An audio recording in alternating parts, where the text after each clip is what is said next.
Well, howdy, howdy, howdy, everybody. Theresa here with Right. and the critters. And I'm sorry, I know I look really pale and washed out right now, but a lot of that is because I'm really pale right now. And so with Brad, we are not feeling that great today. I'm just going to say that first and foremost, I think we both have kind of like the flu. It's not COVID or anything. We just both have kind of the flu. And but I wanted to come on here specifically. I wanted to thank my friend Don West. I did not realize until yesterday, until last night, actually, that you had sent us some money on PayPal, and that was on our anniversary. But I didn't get any notification on my email, and I hadn't checked my PayPal in a number of days. In over a week, actually. So, what is today's date? The 18th? Yeah, we just discovered it yesterday. Thank you so much. Yes. Every little bit helps, and that certainly does help. Oh, Lord. Yeah. Our Jeep said thank you. Yes, our Jeep said thank you, and we even stopped and we order off the dollar menu at Taco Bell. We're not even going to pretend. So normally it's like $7, and this is how unwell we both feel. We have over half of our lunch left sitting in the fridge. So we just not having it today. Not having it. But I want to thank you so much. But it is August 18th, 2020. It is Tuesday afternoon at 4:10 p.m. And we're just coming on here to say hi. We're live. We're not getting too much done. Okay, was it Sunday that we took our spills? Sunday bright and early? Yeah. Sunday, bright and early, right? Okay, Brad and I both have trouble sleeping. This is like 5 something in the morning. And I got up to go to the restroom, and I fell asleep on the toilet. I'm just going to put that out there. I did. I fell asleep on the toilet, and I fell off of the toilet halfway into the bathtub, halfway in between the toilet and the bathtub. So the keister was way up. The naked keister, people, was way up in the air. And I could not right myself because I'm top heavy anyway. And so the keister's up in the air. The breasticles are down in the tub. So I called Brad, and I had to wake him up. Finally, he woke up. Well, in his excitement, because, here's his wife's keister, bare keister up in the air, he fell. He fell. He fell so hard, he had a 4-footed cane that he fell on it and broke it. Busted the weld right at the bottom. And he landed hard, and it was like slow motion. He got his feet kind of too close together to each other, and he couldn't get his footing. And he was trying to get to help me, and he fell, and I watched him, and there was nothing I could do. Because, I'm, got my own dilemma there. And it's just, he fell so hard on that hip. And his knee. His knee's all scraped up again. It's not that hip that hurts so bad. It's the other hip. But, man, he land hard. And so, finally, I'm like, and I'm trying to get up still, and I can't. And I'm like, thinking to myself, we are not calling 911 and having them find us like this. It's not going to happen, right? Finally got myself up. And Brad got up and stuff. And it's like, oh. So, yesterday, we were sore. Sunday, we were a little bit sore, but yesterday sore, and today even more sore. So, and like I said, I'm not sure what the cold-like symptom we've been messing with. It's about that time of year, so we'll be fine. It's just an off day. We did get some. We haven't gotten any more packing done than we got done the end of last week, but that's okay. It's gonna take us longer. Brett did get the money from the house was dispersed, and we've got that. Is there's always a hold on everything, and we weren't surprised and stuff. So in about 3 weeks or so, we'll be able to do more action, take more action and stuff, and so we're still looking at places to live. We want to live. We decided we didn't want to live almost 2 hours away from our daughter, and she doesn't want that either. She told us yesterday on the phone, basically, no more than an hour. Does she want us away from her, right, honey? Yep. It was cute when she said that. Made me feel good. They really love the apartment they're in, by the way. And they got in Saturday, and on my granddaughter's 16th birthday, and they really love it. My granddaughter was so cute, though. She was kind of dancing and showing the apartment, and they had us on FaceTime, and my daughter's showing us, and it's a really nice apartment. It is, and then my grandson is showing us his room and stuff, and it was really cute. Did you notice that Alex had that octopus, that loom knitted octopus? Oh, yeah. Yep. He You had did. that. I was going to say, you did that several years ago, didn't you? Yeah, and he had that. So, in a dream world, I'd love to make each one of them a really nice Afghan for their bed, but I probably won't get it done. So, but, one could hope. That's what I would love to do. I don't mean this in a bad way, sweetie. But I don't like making Afghans. You don't like making Afghans, and honestly, I'm not sure you have the attention span to make an Afghan. Well, and I just don't like making the big stuff. And I mean, I love Afghans. I think they're beautiful and stuff. It's just, yeah, like he said, the attention span and stuff. I like the quicker stuff. So I'll probably make them something. Yeah.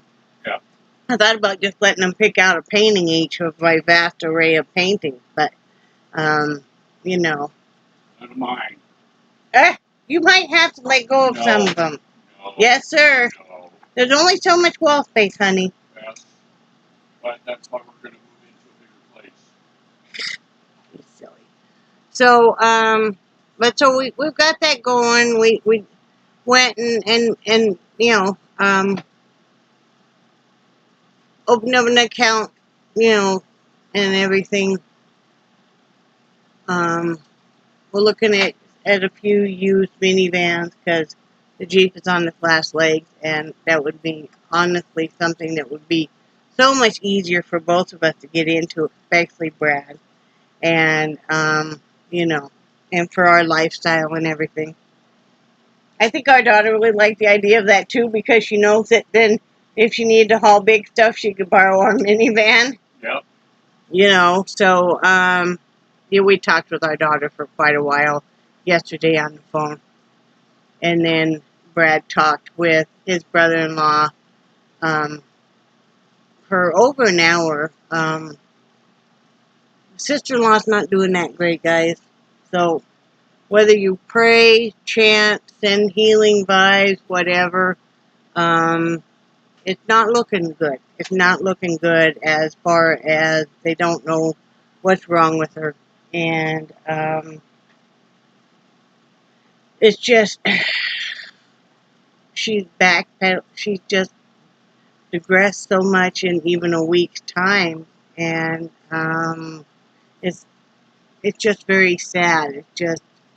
It's like there's brain damage or something. And so they're looking at, she can't be at home alone. So they're looking at different, assisted living and that they might have to put her in. So it's very sad. She's a couple years younger than I am. And, yeah. That makes you realize that the money and stuff isn't the end all be all. It's, you can't take the money with you. So, we've all been kind of upset about that. Well, not kind of, we are. That's the sister that Brad's probably the closest with. And, you know, that's one we've had the most communication with. And nobody could have seen this coming. Nobody. And they don't know what's wrong. All the tests and stuff come back just fine. They don't know what's going on. But that kind of makes you stop and think. I know I talk a lot about Brad's physical health and the fact that, he has so much trouble walking and balance. But you know what? Up here, it's all there. So I'll take that he has a lot of physical problems, and he'll take that I have some any day, because at least he's all still here. You know. But I don't know. It makes you kind of wonder, because his mom was kind of going through something, not exactly the same as his sister, but almost similar. So I don't know. There's just something got to be, But what upsets me, guys, is the neurologist and stuff. They just kind of like, they're just kind of throwing up their hands like, we don't know. Why don't you just put her in a home? Really? So you're just gonna give up. You're not gonna bring in anybody else, and you're just gonna put her in a nursing home.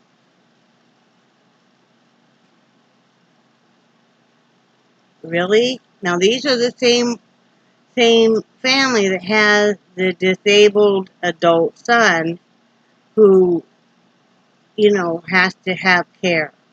Matthew can't stay home alone either.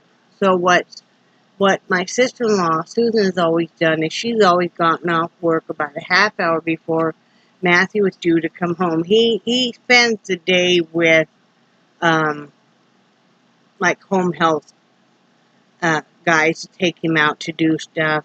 And then when he gets home, she would already be home. So,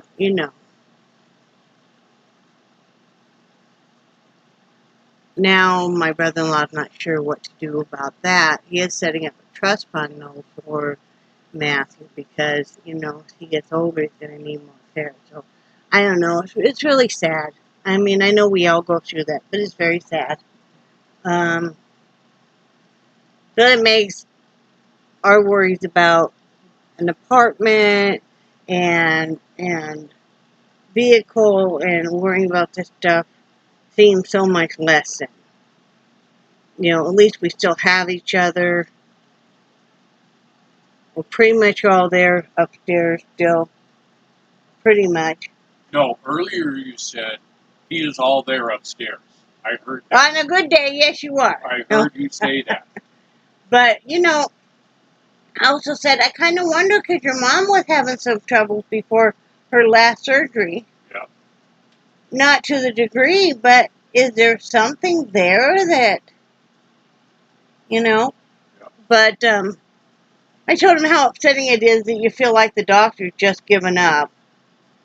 And they're just going to, like, oh, we don't know. And it's like, well, don't you think you should keep doing some tests until you figure out? Yeah. Because he even said, we think there's some underlying illness. Yeah.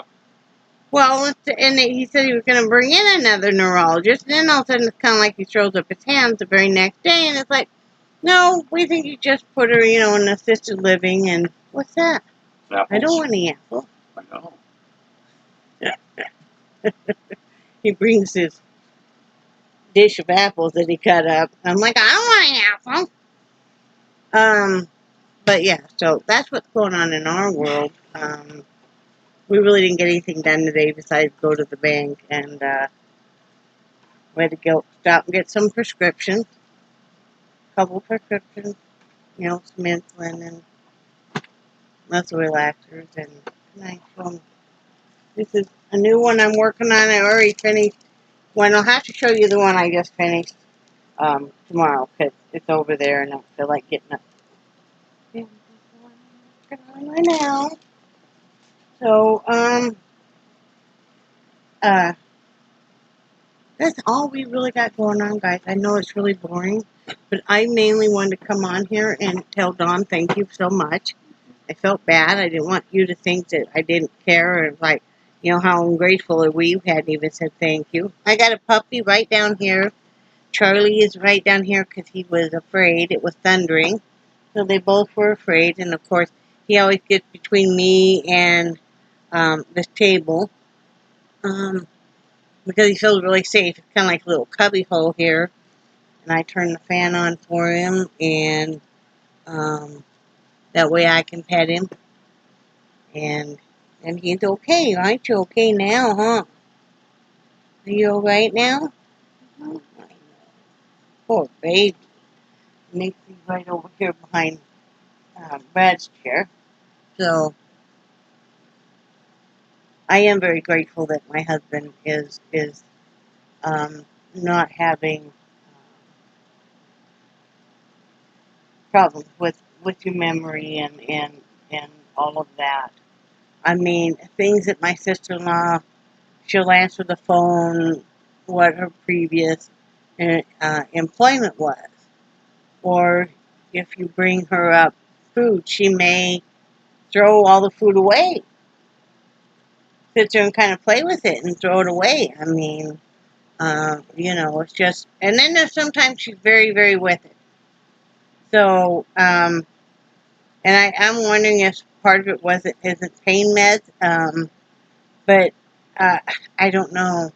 I don't know exactly what they're doing with her and stuff, so it's just very sad. I know my brother-in-law is very upset, of course. And I mean, he called up and he was talking with Brad last night, and he was just kind of in shock, Yeah. Yeah. Oh yeah, but yeah, I know he's going through a lot of crap right now. And they have been married about 4 months less. Yeah. No, let's see. They September, got married October, 3 months less. Yeah. Yeah. And I mean, I don't think he really has anybody to talk to, other than Brad. He's got a couple sisters, but they're busy taking care of their dad. And, can't talk with any of Brad's sisters and stuff. Mm-hmm. So, I mean, but I'm glad he had you to call and talk to. Because, I mean, you guys talked for a long time, and he really talked to you about a lot of stuff. Yep. And, because you and he have always gotten along great, so, Mm-hmm. So, I'm glad that we can be there for him in a little bit of capacity. Mm-hmm. I wish there was more we could do. Like I told him if we still lived there, we would, be helping take care of it, but we don't, and, he understands. So, right? And it was, I think, kind of a hard day today. Brad got his, his portion of the disbursement, and, probably the last time you'll see that address, and, childhood home that he grew up in. Well,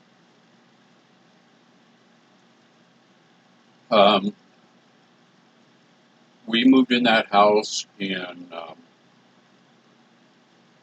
1965, and um, you know, Mom lived in the house up until a couple years ago when she just couldn't anymore. Yeah. So I mean, that's when she had to go to nursing home. Yeah, the house has been the family for 55 years, and Yeah, wow. just seeing all the changes in the neighborhood, Mm-hmm. because I remember when we first were there. I mean, granted, I was only 5 years old, But I remember when we were first there, we were right on the very edge of town. Really? Yeah. You know that park at the end of the street? Yeah. Yeah, that was all sagebrush. Yeah. And yeah. And Didn't you say there were great snakes and all kinds of stuff in that field? There were mud puppies and salamanders and frogs, and then old man Pratt used to ride around out there on his horse, and he had a shotgun loaded with rock salt. Yeah, I know some friends of mine caught a buttload of Really? rock Holy salt. crap. Yeah. And now... It's a park. Yeah, now it's a park. And where the house is now probably 5 miles from the city limits. Yeah. So... Yeah. Yeah. I can remember when, oh gosh, what was the radio station right there? Over by the church? Yeah. KBLC. And then that was a very edge of town there for a while. Like, holy moly. That was like out in the middle of nowhere. Mm-hmm. See, we grew up on the same side of town, except, you know, he grew up in a nicer area at that time. It still is nicer. But we went to the same junior high, and we would have gone to the same high school.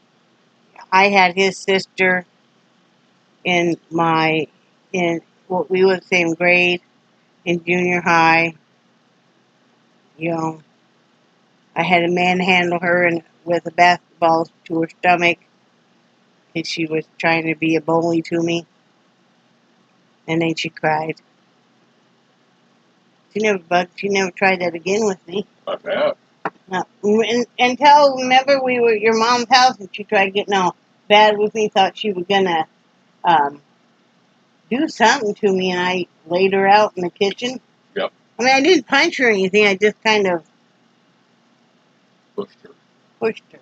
Yeah, she walked up and she pushed me, and she thought she was just playing, and I played back, and then she whimpered and whined about that one too. She never tried it again. Probably overdue. You know, but anyway, so yeah, it's kind of I don't know, it's a good day, but kind of a somber day, it's a sad day, you know, closing chapter of your life that so many of us are going through all around this age and stuff, that we're losing parents and you know, having to adult more and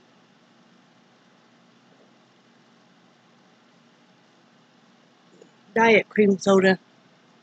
My stomach gets very upset. Not as bad as earlier.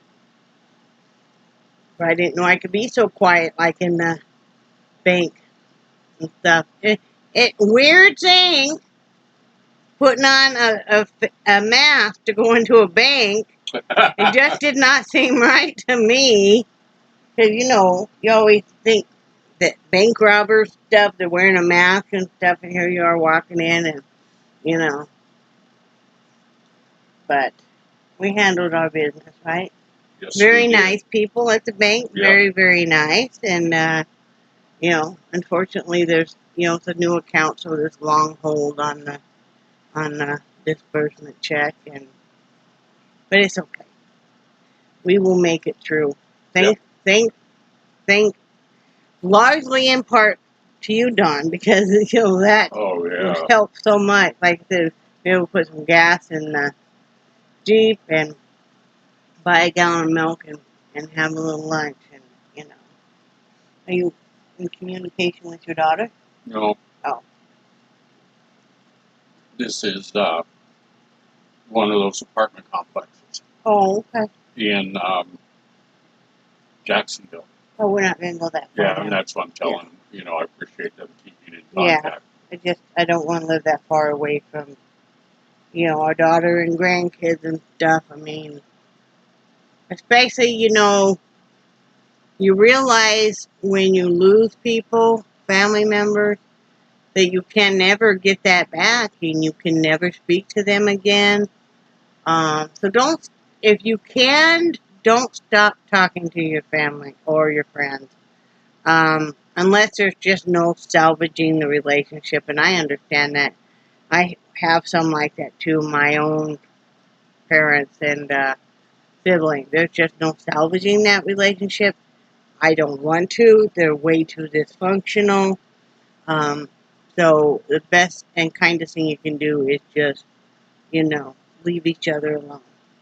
But if you think you're in any way that you can salvage a relationship, even like with Brad's sister and stuff, is, they had to take away her phone because she was calling 911 and stuff, and from the hospital. And it's kind of sad because now I could tell how well she was doing by, if she replied to a text, and now I won't be getting any more texts. I let Brad read one of her last texts to us, and which, she was saying how much that she loves us and how much she loves her brother and everything, and, so, like I said, it's hard. It's hard realizing that you just never get to talk to certain people again, those conversations and stuff. So if you knew that was the last time you could talk to them or you'd see them, what you might have said differently, or things that bothered you and made you so angry, or whatever, you don't care about now. You don't care about the little stuff. Yeah. So. Anyway, I'm going to get off here, but I hope everybody's doing well. I love you guys, and I do cherish your friendship so very much. Thank you again, Don. We really appreciate it. Thank you again to my dear friend Kathy. She always sends the cutest cards. And we just love her round washcloths. They're called wagon wheels, I think is what she said. And we love them. And we just really appreciate you so much. And it'll be a couple weeks before I get your yarn sent off, because I got to wait till, probably about 3 weeks. And wait for them to make the, they hold the checks and stuff, because it's new account. And, I think they're like circling the wagon. The wagons are circling. Isn't that what do you say? Circling the wagon. Circling the wagon. Now you'd have to probably be from the west, from the Wyoming area or Colorado, Montana, to know what that really means. So if you know what it means, put it down below. I'm curious to see how many people actually know what that means. Of course, you and I do. We would have vivid little things in our head. Mm-hmm. So, anyway. And I want to know how many people know what Rocky Mountain oysters are. You know what Rocky Mountain oysters are. Now, you don't get to go, do not go and type. I will know if you just, no, put your fingers down, you're getting ready to type that in your phone and look it up. No, you do not get to Google it. You know there's somebody that already Googled it. Oh, yeah. Anyway, love you guys. Brad, say bye, Brad. Bye, Brad. Bye, guys.